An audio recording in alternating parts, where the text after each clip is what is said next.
Яңалыклар чыгарылышы үз эшен башлап җибәрде. Студияда Алина Валиева. Исәнмесез?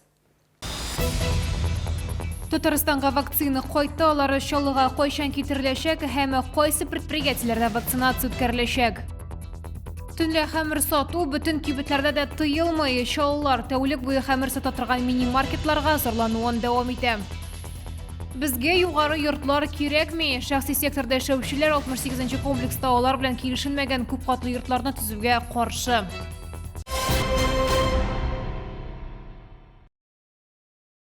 Соңгы тәүлектә Татарстанда яшәүче 85 кешедә COVID-19 диагнозы расланды. Шалда узган тәүлектә коронавирусның тагын 7 яңа очрагы теркәлде. Шулай итеп 2 февральгә Татарстан буенча коронавирус белән авыруның барлыгы 16217 очрагы билгеле. Аларның 12720-се терелгән, 97-се узган тәүлектә. Теманы дәвам итеп, Татарстанга Спутник V вакцинасының яңа партиясы кайтты. Районнар һәм шәһәрләр буенча аны ихтыяҗга карап бүләчәкләр. Шулда вакцинацияны көтү исемлегенә 4000-нан артык кеше керде. Шәһәр мэры Наил Мәгдиев шәһәр предприятиеләрендә вакцинация үткәрүне оештырырга кушты. Процедура бушлай һәм бары тик ирекле рәвештә генә үткәреләчәк. Татарстан буенча вакцинацияләүгә барлыгы 14000-га якын кеше язылган.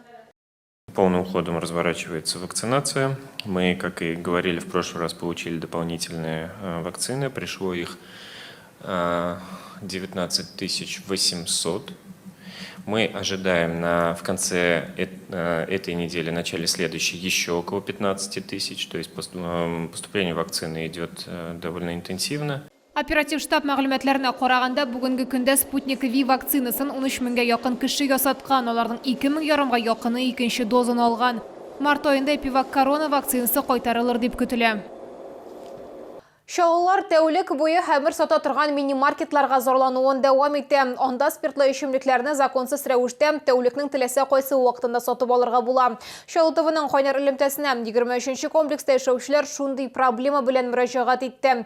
Аларның тынычлыгын күп катлы йортта урнашкан кибет боза. Төнге сәгатьләрдә анда тормыш кайный, сатып алучылары кимеми дип раслый мөрәҗәгать итүчеләр. Урынга безнең төшерү төркеме чыкты. Время 22:36. Продали нам пиво вот в этом продуктовом магазине.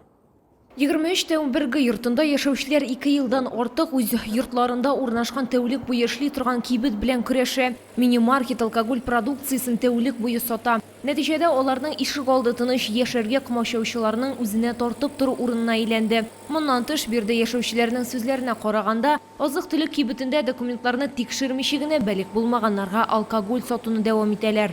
Невозможно открыть окна, мы живем в соседнем доме. Постоянные крики, ночные разбирательства. Дети пугаются, постоянно пьяные ходят. В этом магазине круглосуточно продают алкоголь. В любое время можно купить его, как бы без стеснения, без всяких документов и так далее.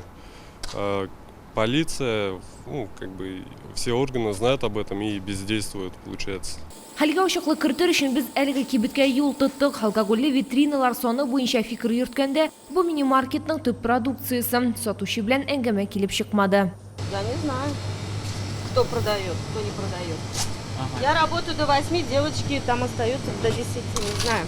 Шолда торак микрорайоннарда алкоголь продукциясын сату законын бозу күнүзәк проблема. Күптән түгел бездә энтузиастлар бульварындагы мини-маркет турында репортаж чыккан иде. Ул чакта кибет хезмәткәрләре бәлек булмаганнарга хәмер сатуда тотылган. Шуның өчен аңа административ беркетмә төзелгән. 23-нче комплекстагы кибеткә карата нинди чаралар күреләчәген белү өчен без Ичке эшләр министрлыгының масса күләм мәгълүмат чаралары белән элемтә бүлеге башлыгына мөрәҗәгать иттек. Хәзерге вакытта рәсми җавап көтәбез. Лилия Гатина, Руслан Бекмухаметов, Сергей Вильданов, Яңалыклар. 68-нче микрорайонның шәхси секторында яшәүчеләр күп катлы йортлар төзүгә каршы көрәшә. Хәзерге вакытта биредә торак комплекс үзәгендә социаль әһәмияткә ия объектлар урынына 4 катлы йортны төзү эшләре башланды. Ни өчен шаллар белән килешелмәгән төзелеш бара? Тулырак хәбәрчебез материалында. Просим остановить незаконную стройку многоэтажных домов. Шәхси секторда яшәүчеләр һәм төзүче арасындагы җанҗал генераль план үзгәргәннән соң башлана. Башта 68-нче микрорайонның үзәгендә мәктәп һәм балалар бакчасы планлаштырылган иде, дип белдерде шәһәрдәшләр. Әмма эшләр башкача юнәлеш ала. Бирдә 4 катлы йорт төзелә башлый. Даже не знали, что здесь будет планируется строиться большой многоквартирный жилой дом. Изначально эта территория была предназначена для строительства школы или детского сада. Не учтены вообще интересы жителей этих микрорайонов.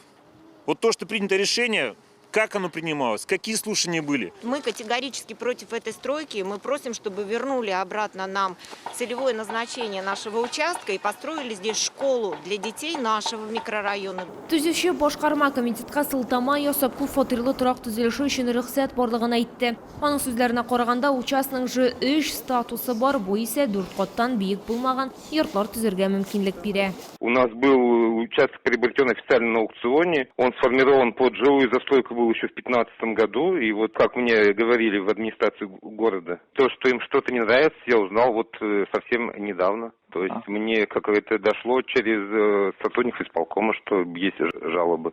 Төзелеш компаниясе директоры шулай ук халык белән очрашу өчен эшчән төркем җыелачагын хәбәр итте. Бу урында шикаятьләрне тыңлау һәм проект буенча билгеле бер параметрларны килештерү өчен эшләнә. Әлеге низакны шәһәр башкарма комитетында да шәһәрләделәр. Төзелешне туктату планлаштырылмый, 68-нче микрорайонда яшәүчеләр дә чигенергә җыенмый. Без вакыйгаларның алга таба үсешен күзәтеп барачакбыз.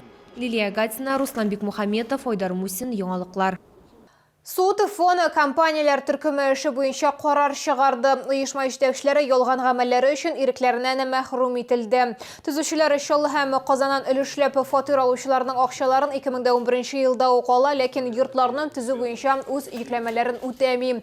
Нәтиҗәдә күп катлы йортлар озак вакытлы төзелешкә әйләнә, сатып алучылар акчасыз кала.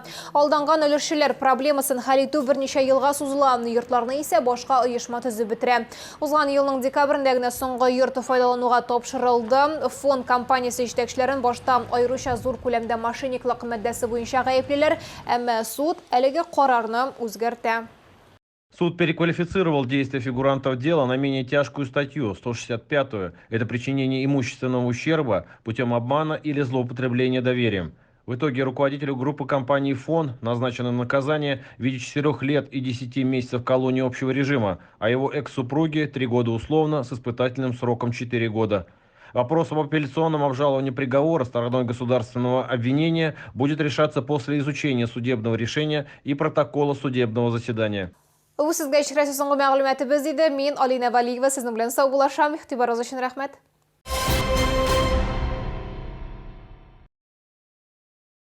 С 28 января по 7 февраля. Экспокама. Продажа алтайского меда. При покупке 3 килограммов меда, 1 килограмм цветочного меда в подарок. 3 литра цветочного меда, 1000 рублей. Все напольные покрытия в салоне «Мастер Пол». Проектирование и дизайн пола, доставка, качественная укладка и гарантия от 15 лет. Знаем о напольных покрытиях все. «Мастер Пол». Торговый центр Королев, 2-й этаж. Телефон 20 04 11.